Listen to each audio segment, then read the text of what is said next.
This episode of 86 That is brought to you by Nanami Sushi Bar and Grill. If you're looking for the freshest sushi and authentic Japanese flavors just up the road in Austin, Nanami is a spot for you. From classic rolls to chef specials, it's perfect for a night out, a date night, or just treating yourself. They're family owned, passionate about quality, and we're proud to have them supporting the show. The next time you're craving sushi, head to Nanami Sushi Bar and Grill. You can check out their menu at nanamisushi.com and tell them 86 That sent you. Once again, thank you to Nanami Sushi Bar and Grill for sponsoring this episode. That was what I think it'd be a really funny bit if we ever go to a video podcasting where it's like we make them, hey, can you turn on your camera? Can you turn on the camera? And then they turn on their camera, then we just all turn off our cameras.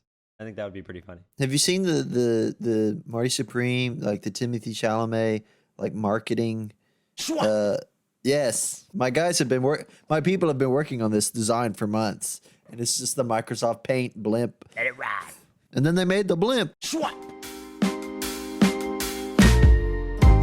Welcome to the 86 That podcast, where 5 college filmmakers sit down with a special guest each episode. Directors, writers, producers, actors, and other creatives shaping the industry to talk movies, the creative process, and the ups and downs of making their work. Follow us on Instagram at 86 That podcast for episode highlights, exclusive bonus clips, and even chances to ask questions to future guests. We appreciate you tuning in and hope you enjoy. Today, all of us at 86 That are pleased to welcome a talented experimental filmmaker, cinematographer, and photographer, Martin Wanzer. Marty recently graduated from Texas State University Film Program, and his work is driven by strong visuals and a clear sense of tone, and reflects his passion for the power of visual media in all its forms. The images Marty captures are ones you will never forget, and you will always recognize his touch. On top of this, he's also just a really great guy. Ladies and gentlemen, Marty Wanzer. Hello. Welcome on. Hi. Thank you. Thanks for having me. So, how you been? yeah, how you been? now we resume the conversation we were just having. Right. I've been good. I've been chilling. Yeah, just adjusting to post-grad life really, and adjusting pretty well. Where do we find you? Are you in Austin? Or are you in Houston? Where are you at? Yeah, South Austin is Okay. where I call home nowadays. Cool. Yeah, it's pretty nice. Are you just full-time freelance, or what are you doing? No, I'm not. Currently, I'm not really freelance. I kind of take stuff as it comes to me, but it's a little slow for me currently. I have a really cool part-time thing going on. I'm working on a new short, and that's honestly been taking up a lot of time. So yeah, I think it's been Sick. great. Post-grad life so far been different from what you expected it would be like? And how has it been sort of pretty much what you thought it would be like? Yeah, it's kind of weird. It's been kind of both, where it's you always sort of imagine it to be a certain way when you're super confident, and then you also imagine it to be a certain way when you're feeling kind of not confident. And it kind of ends up just being both of them at the same time. You know what I mean? Where your social life changes, obviously, your financial situation changes, your creative situation, everything changes. It's all just kind of thrown up in the air, and then you just kind of catch everything at different moments and in different ways than you expect, if that makes sense. I was really worried after I graduated, what's my next project gonna be? What's this gonna be like? Yada yada yada. And then I was just so worried about money, to be honest, and how I was gonna pay rent after I graduated, that just kind of became my priority. So I don't know, things just kind of change, and you learn to kind of because when you're in film school, at least in your third and fourth year, everything is film. All the people you talk to are film. You're always watching movies, always thinking about it, and everything you kind of surround yourself with. I don't know about y'all, but I'm always just okay, well, how's this me going shopping today? How can that influence my next film and help me out? How can I take inspiration from this box of Rice Krispie treats or something? I don't know. Everything in your brain wants to work towards the next film, and so it kind of makes you think that if you're not always working on a film, that your life will crumble. But then you graduate and you realize that you can do other things at the same time, and not everything has to be film. And you can take up gardening, take up biking. You know what I mean? You can. So much more space. Yeah, and and it helps you too. You helps you kind of get out of I don't want to say like an echo chamber, but like kind of like an artistic echo chamber of just like constantly watching stuff and constantly being on stuff. You get a Yeah, balance. You exactly. get a balance. Yeah, You One know. good you can like way. Yeah. learn about Yeah. Yeah. yourself a little more Yeah. too. I have a follow up from what you just now said. Yeah. You said that like sometimes I feel like this is going to be a hard question. I'm sorry for that, but like you said this like a lot of times like we know this, but I feel like it's hard to call back to it. Uh-huh. Do you have an example of like one little like totally obscure thing that did inspire something that actually came into your work? Kind of, yeah. I don't know. I was at work the other day and I was just kind of like looking out the window, like looking over. It's downtown in kind of like I don't know what you call it, kind of like a high rise sort of thing where it kind of like looks over the town. So I'm just like always looking out the window whenever I can. And I just kind of like noticed my reflection in it and it looked kind of interesting. And then my brain just kind of like ran with it and it was like, oh, well, what if I kind of like, you know, had this, lighting setup, but like I put a light here and I put something over there and then maybe that would look pretty cool. And then, you just kind of run with it. Yeah. I feel Just like you kind have of, such a And your photographer's coworkers. mind or oh, yeah. photographer's eye.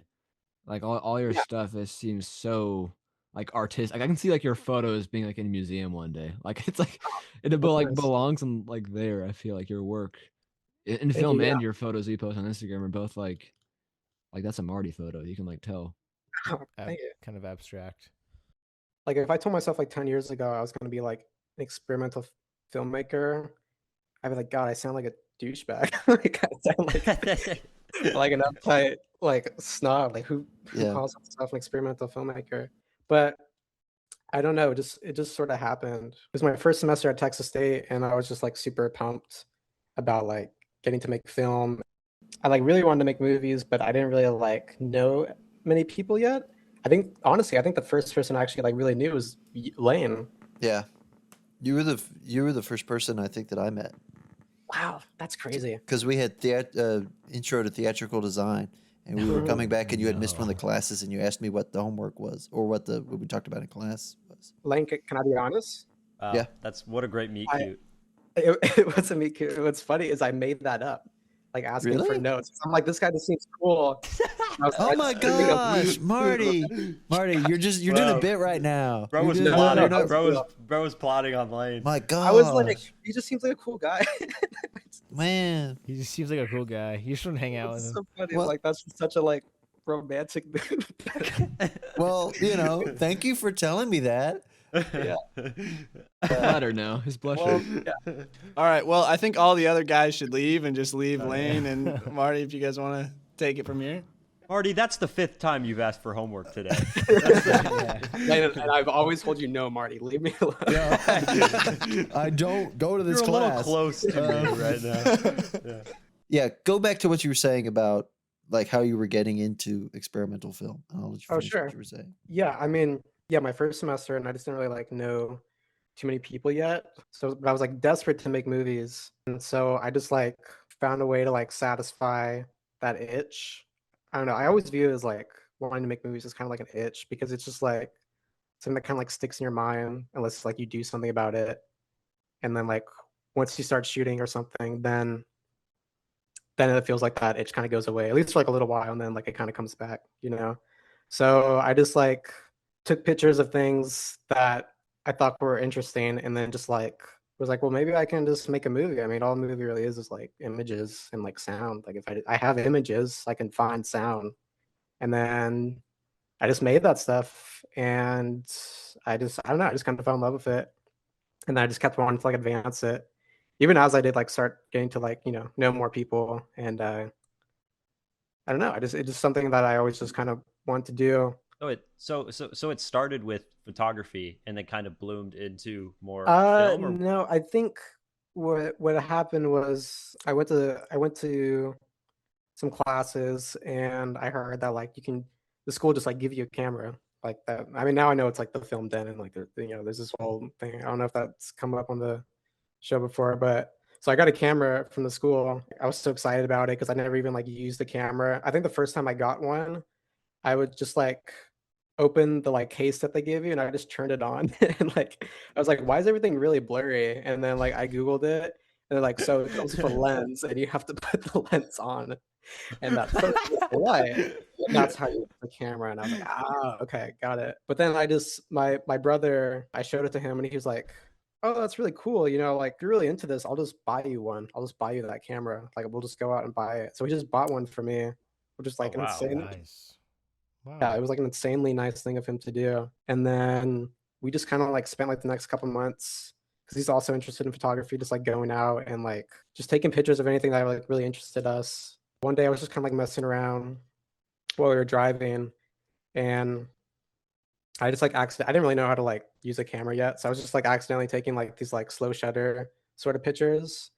And I was like, oh, these look pretty cool. Then I just decided to take like 2,000 of them, or like 3,000, I think it was. Because I realized like if I took a bunch, I can just turn this into a movie and make it like the stop motion thing. And then people seemed to dig it when I did that. So I just wanted to keep doing it more. And then here I am. I want to say Marty was the BTS photographer on a short I made 2 years ago, and all the BTS photos were like so long exposure, like Marty experimental photos, Phenomenal. and they're like Powerful. some of the coolest photos. I mean, they're some Oh, of the okay. coolest BTS photos. I was like, Thank you. wow, this is unique. Yeah. Yeah.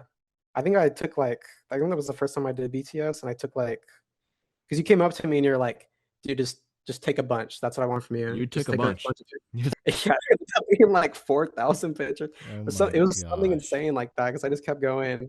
And then yeah, I think that caused a headache for you and the people involved. But That's cool you though. know, Was gonna touch on your experimental portfolio because I was yeah. watching some of the stuff you linked and some of your work, and I was wondering like what your North Star was when you approach a project. Like, is it like the emotion you're going for? Is it the image? Is it the concept? What's the guide? What guides you when you're making it? Yeah, it's like usually I would say the image, it's usually like I see something or I see like a few things over the course of like a month, a year, and they just sort of like form like an aggregate in my brain, and an image will just kind of like form, and I just like can't stop thinking about it usually. And it's like, well, this is kind of annoying that this thing keeps popping up in my brain and I can't stop thinking about it. So I have to like, yeah, I got to get it out. So for like Saturday, like my most recent thing, I think I don't know what I saw. I think I saw Safe by Todd Haynes, which is a Mm, wonderful, wonderful movie. mhm. It's about like, you know, this woman who's trapped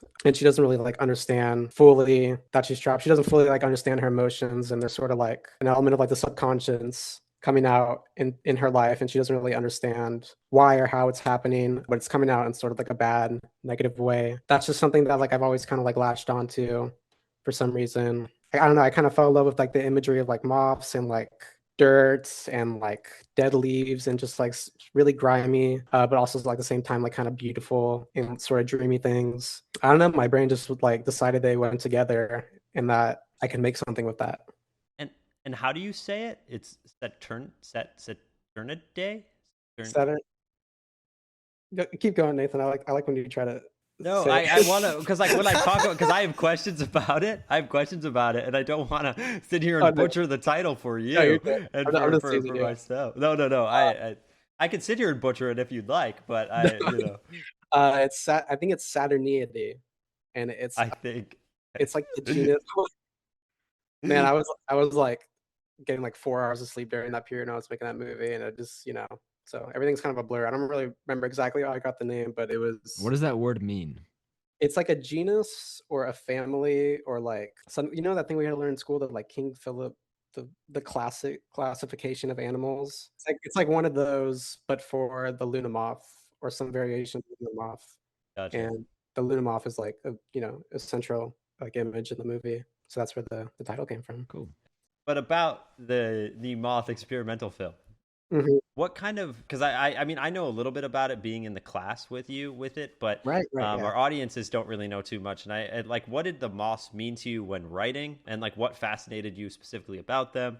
And then also, I'd love for you to talk to us about how it was working with them during production, and all of those fun details. And maybe just for the viewers who know nothing, what is this project? Like what Okay, is yeah, it's about it opens with like a woman talking to we don't really like see who. I mean, I try to have it imply that it's like sort of like a therapist or like a family friend or something like that. But she's talking about the fact that she just got married and she's starting like this new life, but that she keeps having like recurring dreams about a moth visiting her in the night, and you just kind of like learn over this like monologue that plays like over these images of moths and of her that it's sort of like affecting her life and she can't like stop thinking about it. And the idea was pretty much just that this is like sort of like her subconscious kind of like reaching out to her. And I don't want to like speak too much, I don't want to give like the the nitty gritty of like what it's about, but it's about like sort of the subconscious like reaching out and telling her how she like truly feels deep down about her life. But it's just very like visual kind of movie. Yeah, and what about the malls? How was it? How was it working with them? And tell us about that whole process. Those are my babies. I have one of my hard drives named after them. The moth. He's a moth mama. Yeah, I'm Moth Mama. Not anymore. They're dead. But they it was I'm sorry, Grieving. that's not funny. I was laughing at Nathan's reaction. I'm sorry. no, it's okay. I mean, it is a little. Rest in peace to your moths. Yeah. So you raised moths for this? I did. Yeah, Andrew. I did raise the mobs. It was incredibly stressful because I actually didn't know if they were gonna hatch in time for the project. I just kind of kept having to like message Amanda, who was the actress in it, and she's awesome and she's super chill and she did such a great job. And I basically had to be like, hey, we're working with mobs here and they're not technically alive yet, so can you just do me a favor and like I'm gonna give you this like week window of when we can shoot. And if The malls are number one on the call sheet. You got to yeah, work they around basically were them. like, we have to work around them. Can you just give me like, you basically just like set aside like all your free time and like just come by and film when they're ready. And she was like, yeah, like I guess like I'll try to make that work. And then she did because she's super cool. But yeah, it was like super scary. And these are massive moths, by the way, listener. These are big moths. They're huge. Like I would hold them and they would like their wingspan would like take up my entire hand. And it was also like a 50% chance that they would hatch. So I actually bought like 3 cocoons. Only 2 of them hatched. So that was like super. That was another worry. Like there's like I don't know. Is it one cocoon per moth? Yeah. So it ended up being like a 1/8 chance that I just couldn't do my movie, just like flat out, like if the odds just didn't work in my favor. So yeah, I gave myself a lot of stress, but I think it ended up being worth it in the end. I love that last shot where she's just surrounded by darkness and it's the pullout. Yeah, the dude, water, yeah. the like where like yeah, that shot's really cool. Yeah, I was I filmed it at my old apartment complex and just like in my bath, and we just like taped the entire bath and like black tarp and then just like filled it with water, and then Amanda got in and we put the moth on her face. I was curious with something like that experimental subject, working with collaborators and a crew, do you have like a method that helps you best communicate and explain this abstract idea or concept you have to them? Like, do you storyboard or test shoot or previs a project?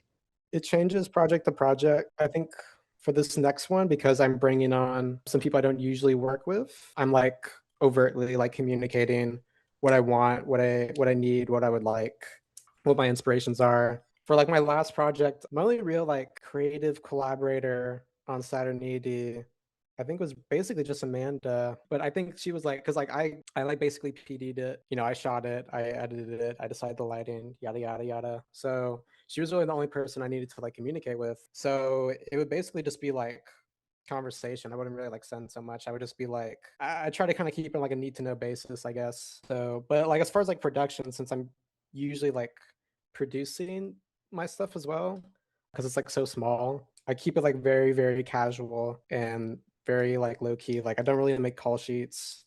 I don't really like, I don't know. I don't really have like set schedules either. I'm kind of just like, we're gonna get these shots today and we'll wrap when we wrap. And if you want to leave early, I don't mind. I'll try to keep it to like 6 to 8 hours. But if you want to leave early, I don't, it's all good. And I try to keep it that way, like not only because I'm usually working with my friends and like I want to make sure everyone's having a good time and like it's beneficial for everybody because they're like usually working for free. But I also do it just because I'm sure you guys know, like, you get ideas when you're on set because you're actively like making a movie, but you don't always get to like execute them because you got a schedule, you got money on the line. And it's sad because you kind of have to leave those ideas by the wayside. So I try to like usually order things and like frame things in a way to where I can still get what I want and also not really have any time crunches. And so far I've been able to like pretty much do it, which I'm very lucky that like my ideas have just sort of lined up that way. But yeah, to answer your original question, I'm kind of going off. Yeah, I just keep it on like a need to know basis and just like try to keep it as casual as I can, keep it as enjoyable and like fulfilling for everybody involved as I can. Do you have a lot of inspirations that you show, a lot of, like comps or like photos or a lookbook or anything? I think usually I don't do comps just because I like it to be more like organic. I was worried that like if I give someone a comp, because this is kind of like how my brain works, so I kind of assume that's how other people's brain works. I just assume like when I see comp, I'm like, okay, well, this is what I have to kind of like go towards. This should be like my end goal. Like if someone gives me a comp, or like when I DP or when I like photograph, I'm like, okay, this is what I have to try to do, and that doesn't really give a lot of room for like creative work.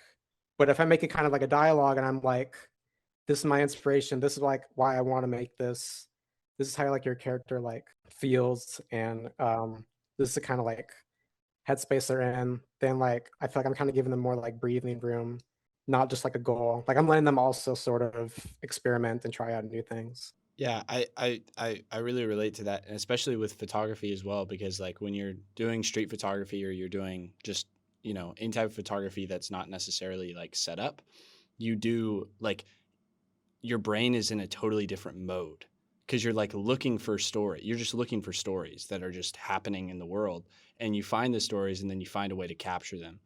And for me, like I'll segue this into the photography thing, but like that's exactly what you're talking about, where it's like you have like ideas on set and then you have to let them go because you can't, and that just feels to me like the photography mindset, where like you like once you get in the like visual mode, you're always looking for visual stories, and then when you see a visual story, it's like it's like divorcing with it when you can't get it. So I'm really interested in what like the intersection between your photography and your cinematography is. Like, do those relate to each other at all, or are they kind of separate worlds for you?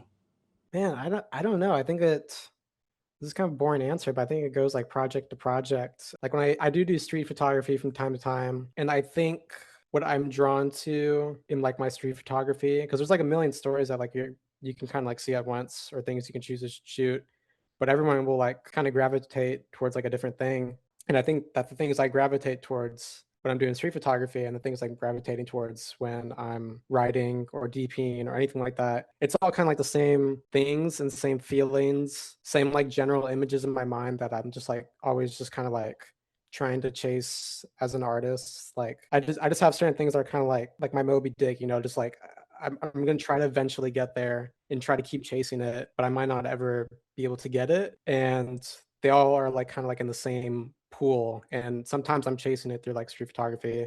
Sometimes it's through like portraiture. Sometimes it's DP. Sometimes experimental. So in that way, they kind of all live together in my brain. I had one more question in regards to experimental film, and then we can leave if we want to leave experimental filmmaking behind for a little bit. We can. Who are your main, I guess, influences or inspirations or models that you look to in your filmmaking? Terrence Malick is a huge one. With stuff like Tree of Life, where he's like sort of like combining through the edit like images of like space and the cosmic with like these like moments that are like super intimate. There's this Italian guy. I don't remember how I found out about him, but his name is Franco Piavoli, and he's done like experimental sort of features. And I've been drawing on him a lot lately because it's just kind of like shots of stuff, but over the course of like 30 minutes, an hour, you gain more of an understanding of like what he's actually trying to say very, very slowly. And like once you kind of like reach that realization, like it hits even harder because you've been waiting so long to get that understanding. And that's something that like I want to try to emulate in the future. And then my third, I would say, is probably Tarkovsky, just because his images are just so like nuanced and like multi-dimensional, and like you feel like you can just like reach into the screen and like pull it out, and it can exist in the real world. You just like can't ever forget about them after you've seen the movie. Even if you watch the movie and you're like, that was boring and slow and I didn't understand what happened, those images will like still like stick with you. And then last, I'd probably say Mike Lee when it comes to like my more human story stuff, because I think he just has like a knack for like trying to like achieve truth and like human dynamics that you just don't ever really see on screen. I think he has like a knack for just kind of making them feel super genuine. And that's just something that like doesn't always come across visually in my work, but I think emotionally I really try to like capture. I have some audience questions for you. Okay. Do I get to know who they're from? Yes, Or and is I it will tell not? you. Ah, Um, so the first one is from the one, the only Cole Wooster. sweet. Yes. I love that As an experimental filmmaker, are there any styles or techniques that you plan on returning to again? guy. No. I like to keep it fresh. I like to always experiment. I don't know. Yeah, I guess I just want to keep it fresh. That's my answer. The answer is no, I How guess. fitting! How fitting! Experimental. I'm Yeah. sorry That's for one way to laughing, answer a guys. question. Yeah. I mean, I guess those long exposure shots are like kind of your trademark. Yeah. Do you see yourself like always Oh, continuing to do that?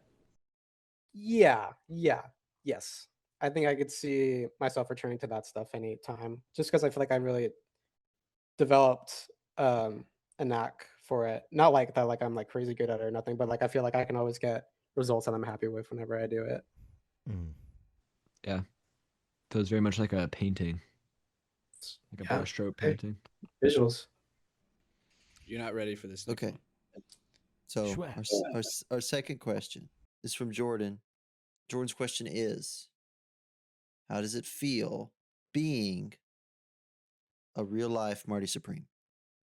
It feels incredible. This is kind of my moment. This is my prime that we're all living through.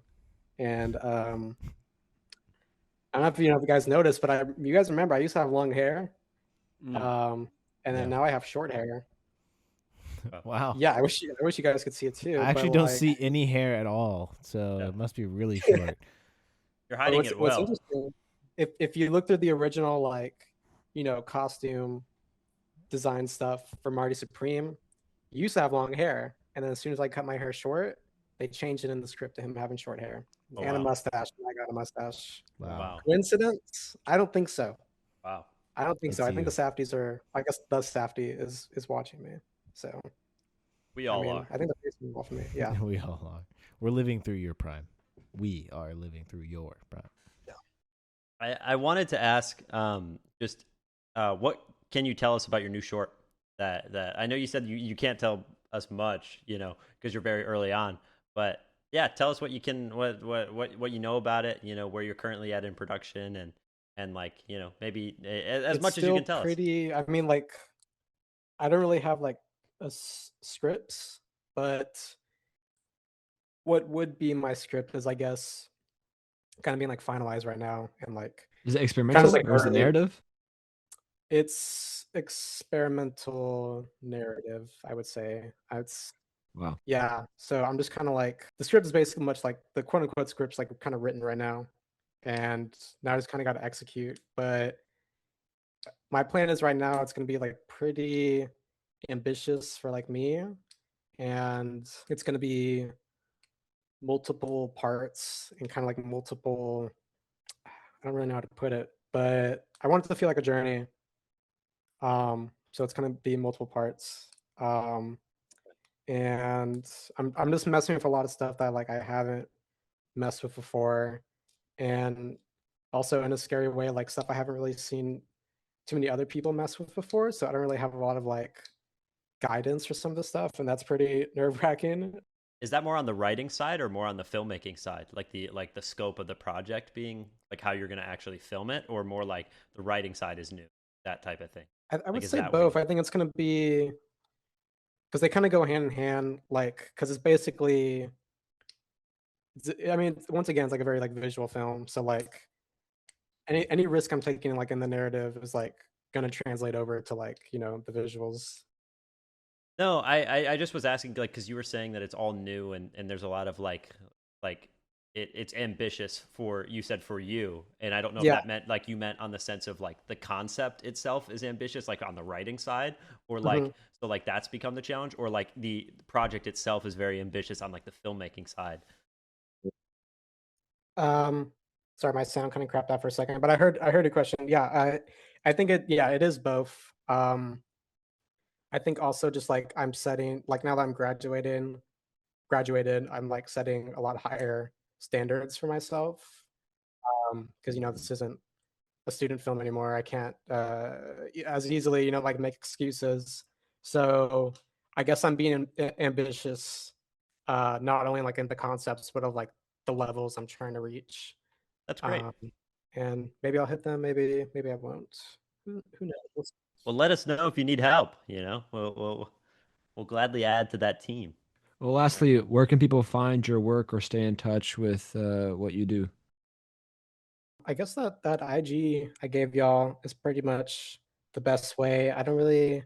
It's bad. I really should market myself as like a filmmaker and stuff, but like I don't really do it. Yeah, just my IG. I don't really have like an official website yet. So yeah. Well, Marty, we really appreciated having you on, and we really appreciated the time that you allocated to talk to us. And we hope that all of your short, short goes well. It comes off well. If you need any help, contact any of us. We'd be more than willing Absolutely. to Same help goes to y'all. y'all in If you any need help in the way. future, Yeah, hit me up. I'm we down. will. We will. Sweet, sweet. Yeah. Thank you So- so much. Thank you. Of course. Yeah. Okay. I'm gonna head out now. It was All right. nice to see you all. Bye, Marty. See you, Marty. See ya. Oh, He that has was such like a that- keen eye though. Like he's such a photographer's eye. All Yeah. his work is No. like it's so unique. It's very cool to look at and see him make. Well, he can just spot things that are he sees things in things that like I wouldn't see. And he's talking about images coming together. I'm like, in these kinds of things. I'm like, I would never be thinking about. At his day job, he just looks out the out Yeah. the skyscraper and just like all, Like all for I was me, like thinking it's about- just a yeah. Rice Krispie box. And I wish that I wish that I had that eye and that mind that could piece those things together in the way that he can't. But I mean, some people got it, some people don't. And he just has it. All I was thinking about when he was talking about seeing his reflection, because he was saying he was like, I'd plant a light here, plant a light there. You know, like a coworker just looking at him, like sitting there, like just eyeing his reflection in the window, just like over here and then over here, and you know, and it's, he's great, he's great, and you could tell that like all he thinks about, and all like he has a full passion for it, and he does it, you know, he gets it done. So I'm really excited to see what he does with his next film. well, we need all to right, guys. do an Thanks, outro? Oh. thanks for listening. Well, thanks, guys. We had a great time doing our podcast. Well, I was just about to ask when you started talking, should we do an outro? What's the outro? I don't know. I feel like every time we like figure it out, we should have like a set outro every time. We know what to say. Yeah. 86 that. That has now become our outro. Can we do the quintet? Can we do like a barbershop Yeah. quintet? Yeah. Okay. It'll be 1, a 4-1. 2. 86, 86, 86. What was that? I didn't know that's what we were doing. All right. See, but see, like you no, in but the see, next no, week. but see, is how we do it is someone goes 86, 86, 86, and then the next, and then we both, and then two people say 86 that. All right. Let's stop. No, recording. that's like No, you we're gotta just gonna explain cut. it. Like that's Cutting. Stopping recording. okay. One day we'll get the barbershop quintet. Thank you for listening to the 86 That podcast. Make sure to stay up to date by following us on Apple Podcasts, Spotify, and Instagram at 86 That podcast, where you can find episode highlights, exclusive bonus clips, and even chances to ask questions to future guests. We appreciate you tuning in and hope to see you in the next one.